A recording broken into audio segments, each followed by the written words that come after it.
Vincent, yes, good morning. How are you? Oh, hi, Michael. How are you? Oh, look, it's been a couple of weeks now, I think. Yeah. And there's been some things going on. Yeah. Okay.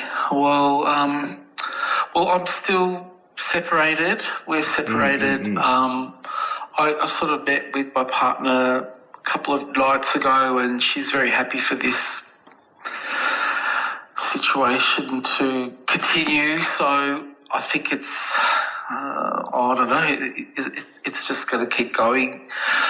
So it's like at an arrangement, as the French say. Yes, it is. It's a what? An arrangement. Oh, arrangement. As the French say.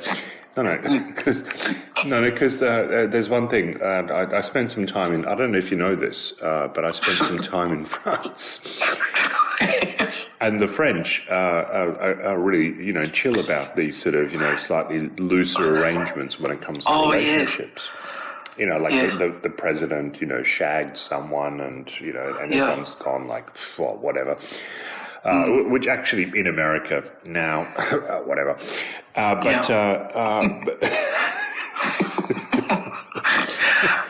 But in Europe, they're really quite chill about these kind of more liberal arrangements. So I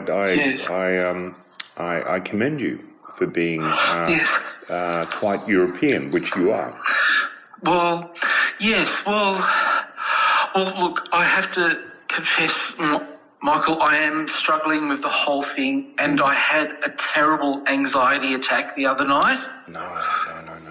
I'd fallen asleep, and then I woke up in a panic. And the first thing I thought about on waking up was, it's the cheese. Because before I went to bed, I'd eaten a little bit of cheese. And I think it's the cheese that brought on the panic attack. But bad idea. I think I may have mentioned this to you before, but I'm a qualified nutritionist, and I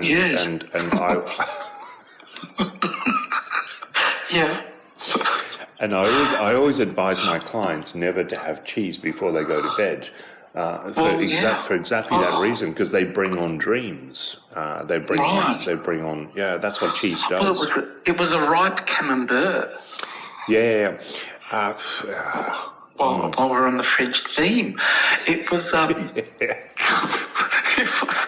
Yeah, and it got me thinking. Actually, if there's a correlation in Western society between cheese and mental health. Because the consumption of cheese, it's too much. Sweet baby cheeses, that's just all wrong. It's just the wrong thing. It could be cheddar to you, but it could be, total panic attack to me. Exactly. No. And some people are just intolerant, to some of that stuff, and you could just get all, windy and it's all wrong. It's all wrong. And this is why. Well, I was speaking to one of my Asian friends because they in their diet they don't have. No, totally. They don't have as much dairy, and I was just wondering if they had more, if they had mental health issues, but I think they said no, they don't. Exactly, it's because they don't eat cheese and they don't drink milk. Yeah. They have soy and all that other stuff. No, and this is what I advise my nutrition clients. And listen, if you want to do that, we can do it, but obviously you'd have to pay me for that, because that's something that I'm actually qualified for. Is that on the app? Is there like I feature on the app? I can't be bothered with that. But listen, but what I wanted to share with you, because after our last session, I spent some time thinking about, where you're at and, what's going on with you, because it really is all about you.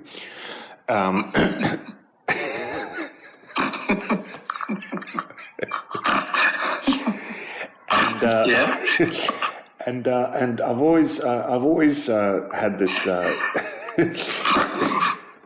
this concept of being overwhelmed. Oh yes. Which it feels to me like you are, and then and I've always it's tormented me because people sometimes are overwhelmed and. But sometimes they're underwhelmed, right? Yes. But no one is ever whelmed. Yes. Well, yeah. Well, it's just like a medium. A medium well. So it's about striking balance. Anyway, so I did some just whelmed, really. Just like, hey, I'm feeling whelmed. So I did some research, and this is something that I think might be helpful for you in your current state, given everything you're going through. Yes. Because I went to a workshop over the weekend. Yes. A lot of them. Well, I do it pretty much. Yeah, this is how I spend my time, and it was it was sort of it's another sort. It's very holistic and it's very theoretical and very progressive. Yeah, and it's the modality of. It's overthinking, because people tend to overthink stuff, right? You sort of just like, some of the stuff you've just talked about, you just overthink stuff, my partner, cheese. Like cheese, you go, maybe it was the cheese, or maybe it was just, you were just a little bit bloated from, something else. It could have been the lasagna, which has cheese. Could have been. Well, but again, you bring cheese in. Look, and it was all about the whole sort of concept of overthinking and this whole modality, this psychotherapeutic modality, was trying to shift the scale, the needle, so to speak, from overthinking into underthinking. Right. So underthinking until I'm par-whelmed. Until you're whelmed. That's right. Well, it was like, I was like, oh my God, this is incredible, because we spend so much of our time being overwhelmed and overthinking, and what we need to do is just. I think a lot of choices I've made in life have been underthought. Well, but I mean, look. Regrets are things to put behind us, and we just put them in the rear view mirror and just drive on. Yeah. Yes. But I wanted to share that with you because I think it has real potential for where you're at your stage of therapy, because what's weird, whenever I come away from a therapy session, I do feel underthinking. I feel like I'm underthinking. Well, no. That's not the intention. That's not the point. Oh, okay. No, it's not the point. But it's just one of those. It's a little bit like it's not like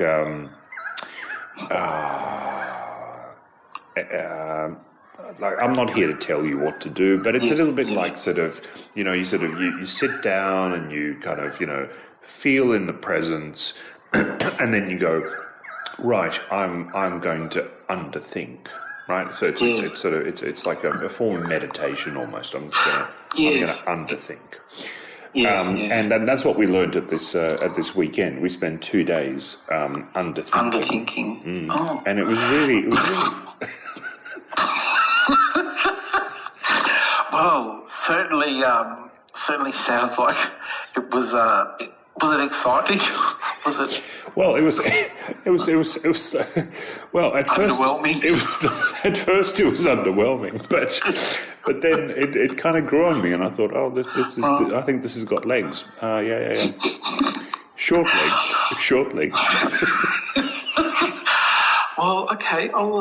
I might try that. I'm going to try to underthink my whole life. Well, no, don't go gangbusters. Just I shouldn't go overboard underthinking. Just start small and progress. Yeah, that's the way. Okay. I think. Yeah. Okay. Oh, that sounds good. Well, look, it's always great to talk through things. Yes. Because like my life is in upheaval. Being separated is so weird. And look, and even just the semantics, the words, you talk about it as being upheaval. Maybe, just maybe, think about your life as being in downheaval. Okay, downheaval, underwhelmed. Well, overwhelmed. Well, just whelmed, or just Yeah. It's because words have meanings, and yes. Yeah. Well, so weird. The word that just keeps coming to my head at the moment, gorgonzola. You're back to cheese. All right. But listen, we didn't even get the session started proper, but I trust there's been no harm or self-harm apart from the cheese. No harm, no self-harm. Good. All good. Yeah. Good. Well, listen, you look after yourself, and I'll speak to you at the next session. Yes. Oh, okay. Thanks, Michael. All right. Take care. Bye. Thank you, bye. Bye.